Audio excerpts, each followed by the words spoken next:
Good morning, children. Sairam. Today we'll start with a new chapter.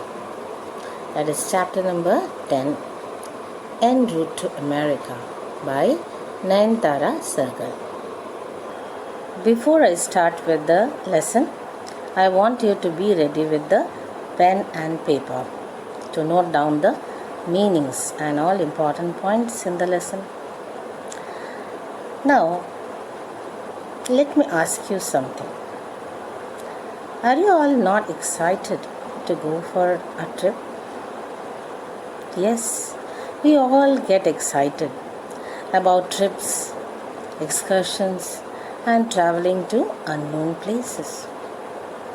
It is so much better to see those places than read them about those places in books. Have you ever traveled alone on your own? Let's see in this lesson who travels alone.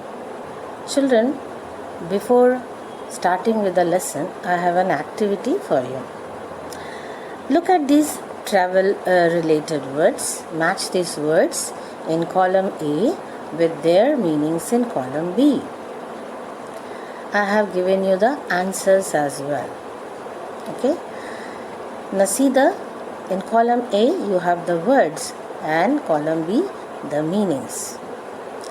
Check out. Meaning, end your stay at a hotel. Touchdown, land. See off, say goodbye. Come back, return. Look around, explore. Go off, leave. Check in, start your stay at a hotel.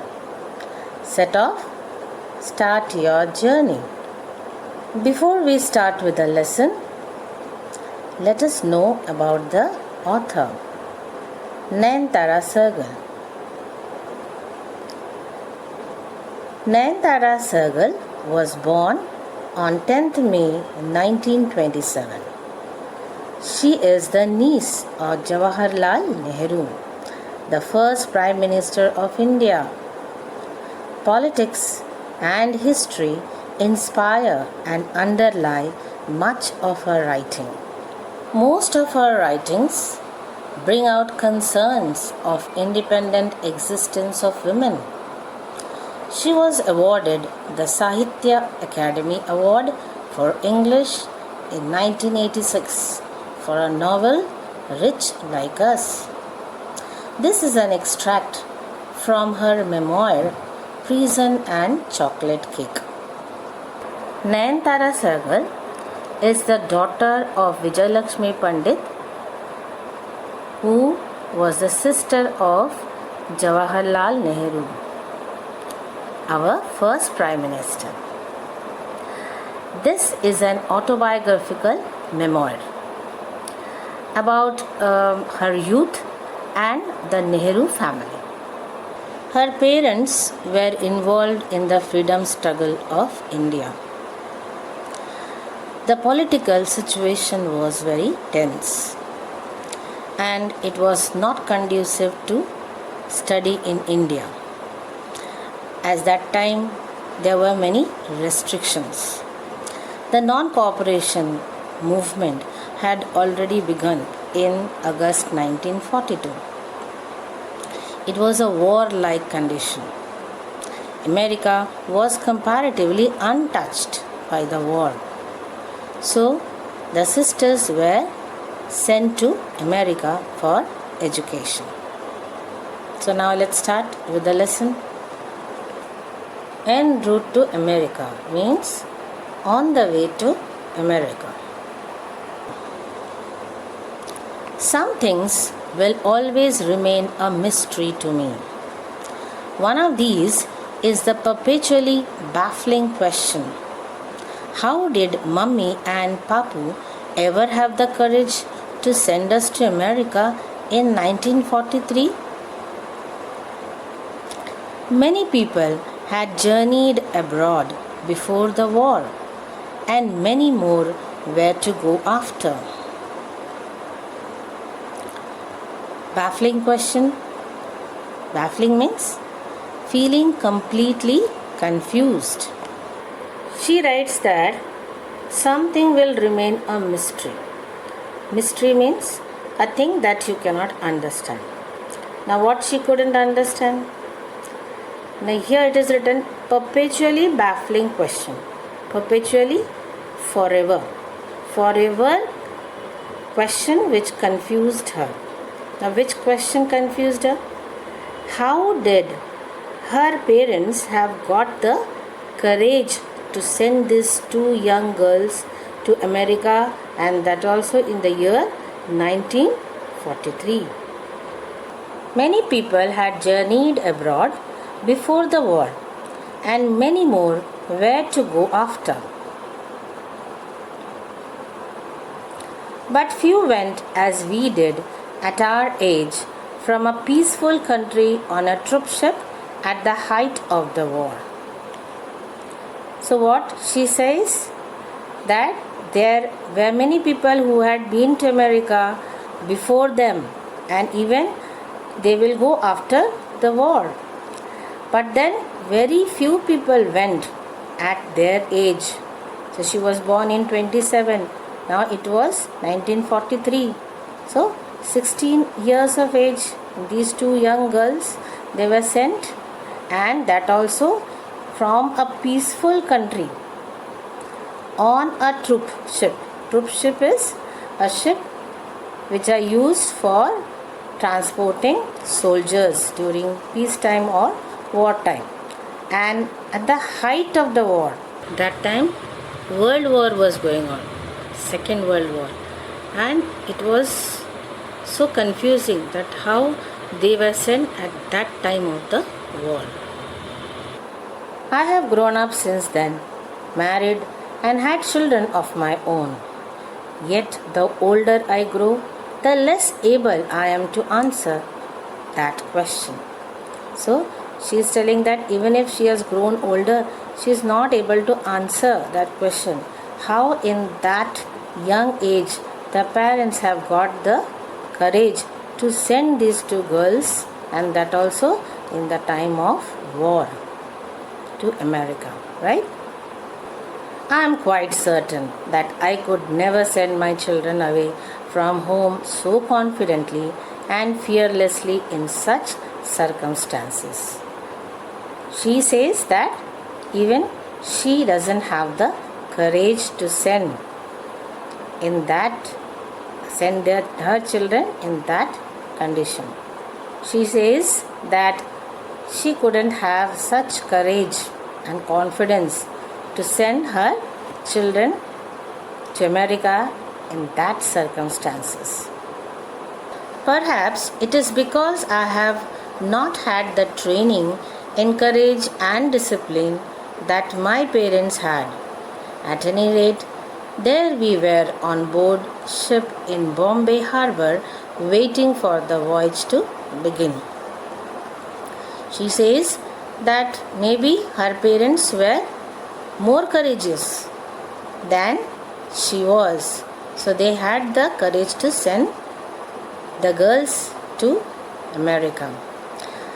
So anyway, they were waiting for the voyage to begin, their trip to begin.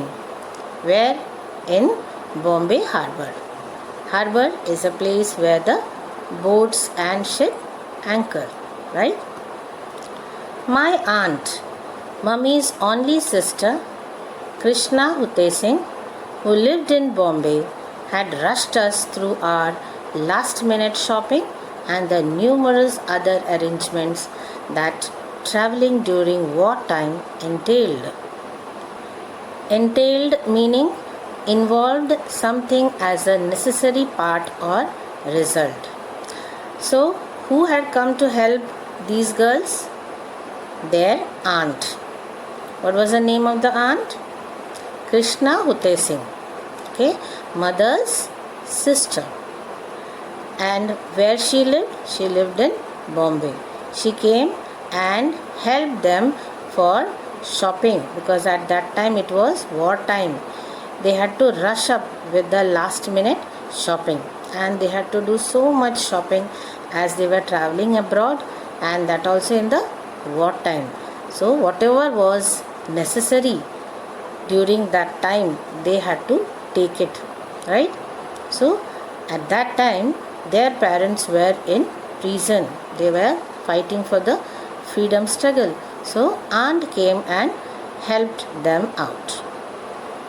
She had seen us off at the dock with garlands of flowers, had put a red tilak on our foreheads, and had given us each a coconut for good luck and a little box of carved wood containing a handful of Indian earth, in case you get homesick. She was clearly apprehensive about our journey, though she did her best to hide her fears, and told us stories about her own first exciting trip abroad. What's the meaning of apprehensive? Worried. What's the meaning of see off? See off means say goodbye. Already we have done. Okay, now her aunt had come to see off, to say goodbye to these girls, right? What did she do? She brought garlands and then put tilak on their forehead and gave coconut as good luck. What other thing she had brought for the girls? A little box of carved wood, and in that, what was there? Indian soil. Okay, why she gave Indian soil?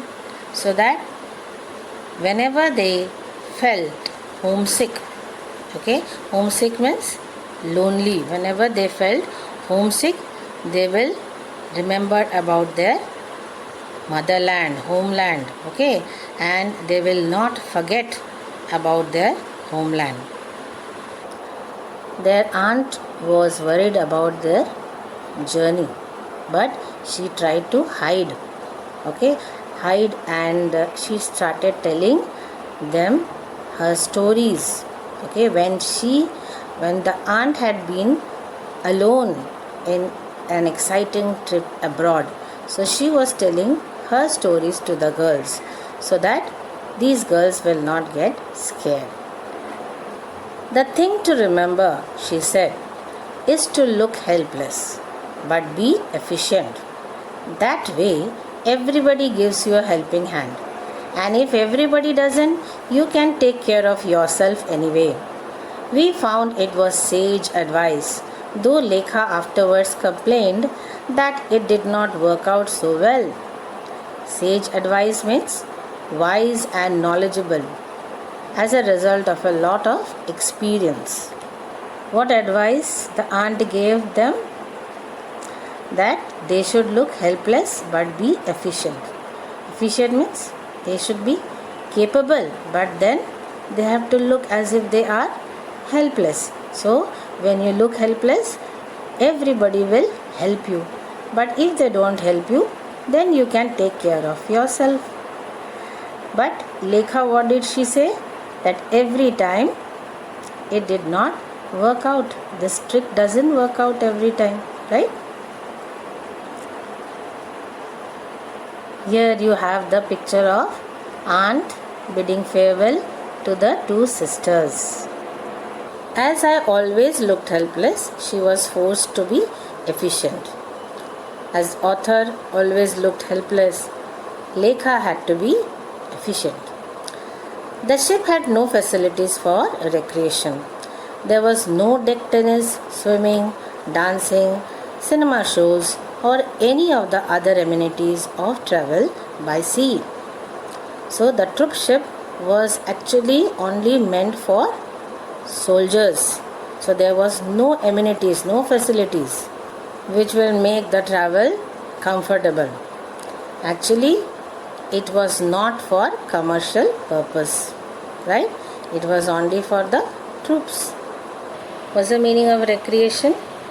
Recreation means things people do for pleasure or amusement. Amenities, something that makes a place comfortable or easy to live in. Okay. According to our dispirited fellow passengers, the voyage offered nothing but drabness, dullness, and seasickness.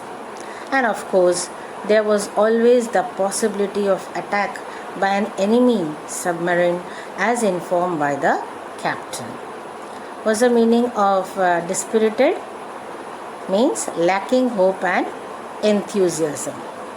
The travelers who were traveling with them, they said that the voyage doesn't have anything to offer. That means the trip was not at all comfortable. They complained that it gave only dullness. It is very dull, and seasickness only they get. Now what is seasickness? Seasickness means the feeling of nausea, dizziness and vomiting sensation when you travel on a ship. Sometimes you get due to the rocking motion of the ship. And then added to that, there was also a possibility of attack by an enemy submarine. The captain had informed them that sometimes there are attacks by enemy submarine. So this travel was not at all comfortable according to this fellow travelers. Lekha and I were totally unconcerned about these warnings. We had never been on a ship before, so we did not miss peacetime comfort and amenities. These two girls, they were not at all worried about these warnings because they have never traveled on a ship. So they did not miss all these comforts which generally people get. Okay? It was a recreation enough to lean over the railings on deck and feel the salt spray on our faces, to watch the changing panorama of the ocean and talk to the other passengers. So what was a pleasurable activity for these girls? That is to go on the deck, top of the ship, and feel the salt spray. That is the saltiness, the salt water when sometimes it falls on the face. Okay, and then watch the changing panorama of the ocean, beautiful scenery, okay, of the ocean, and talk to other passengers. So children, with that we come to the end of today's session. More we will continue in the next video.